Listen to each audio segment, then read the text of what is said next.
गिबियावनो आङो नोंथांमोनखौ साबायखर बावदों आरो नैथियाव बिटिसिनि रायजो राजा बयखौबो साबायखर बावहरदों। नंगौ मैयानि दिनाव उफ्रा बिसायख'थिनि रिजाल्टआ मोनबाय। गोबां खस्थ' खालामनाय नाजानायजों दिनै बिदि रिजाल्टखौ इउपिपिएल पार्टिनि जों दैदेनजानाय निर्मल कुमार ब्रह्म बिथाङा देरहानायखौ बजबना लानो हाबाय।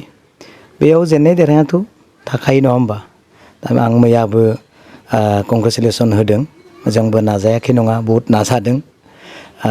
एसेल' खस्थ' खालामदों आरो गोबां खस्थ' खालामबावनांगोन, आद्रा दङ। बबे लाइनजों दिनै बांसिन भटखौ मोननो हायाखै आरो बिनि डिमेरिटआ मा, बिनि लोरबांथिया मा, बेखौ जोङो मोनथिनो मोनदों। दा आं बेखौनो बुङो, पावार दङ, गभर्नमेन्ट दङ, थाखा फैसा दङ। बिटिआर गभर्नमेन्टआ आरो प्रमद बर' बिथांनि सरकारा आरोबाव जानो हागौ एप्रिलसिम थाबावनांगौ मिथिनाय बायदि। बे सैथोयै फ्राय गभर्नमेन्ट थानायाव जुजिनानै देरहानायखौ लाबोनाया एसेबां गोरलै नङा आरो खोब खम बेखौ नुयो।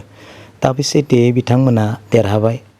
आंनिफ्राय आं मैयाबो कंग्रेसुलेसन होखाबाय, दिनैबो आं होदों आरो आं बुंगोन रायजोनो होनाय कमिटमेन्ट, रायजोनो होनाय रादाय, रायजोनो होनाय खोथाफोरखौ मावलांथों आरो सान्ति जाथों, उन्नति जाथों, बेखौ बयबो लुबैयो। दा इलेक्सननि समाव, बिसायख'थिनि समाव गोबां खोथाखौ बुंनाय जायो, बुंनांगौ जायो। बेफोर मोनसे राजनितिकनि खोथा आरो आं फ्राय नोंथांमोननि गेजेराव आं किसुमान एभिडेन्सखौसो आं बुङो जेन उनाव खन्थाइ जायै बायदि दै, नङा होमबा। किसुमान डकुमेन्टस लानानैसो बुंदों आरो रायजोखौ बुंनाया बेनो जे फ्राय बिटिआर एकर्डनि दफाफोरखौ मावनो हायैनि खोथाखौसो आं रायजोनो फोरमायदों।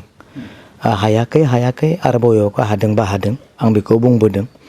दा एसेबां 5 बोसोर बारलांनोसै मोनसेबो बिटिआर एकर्डनि दफाया जिथु मावफुंजायाखै, बेखौ आं रायजोनोसो खोन्थादों। बबे मावफुंजायाखै, दिल्लीजों बबे दफाया रेजेक्ट खालामजाखो, बबे दफाया आइबि रिपर्टजों मोनसे होनो हायै मोनसे अबस्थायाव वार्डफोरखौ बुंजाखो, बिसोरनि डिपार्टमेन्टनि बिउरोक्रेट्सफोरा माबायदि दिल्लीनि माइनटजों लिरनानै हरखो बिटिसिआव, बेफोर खोथाखौसो आं रायजोनो फोरमायदों आरो।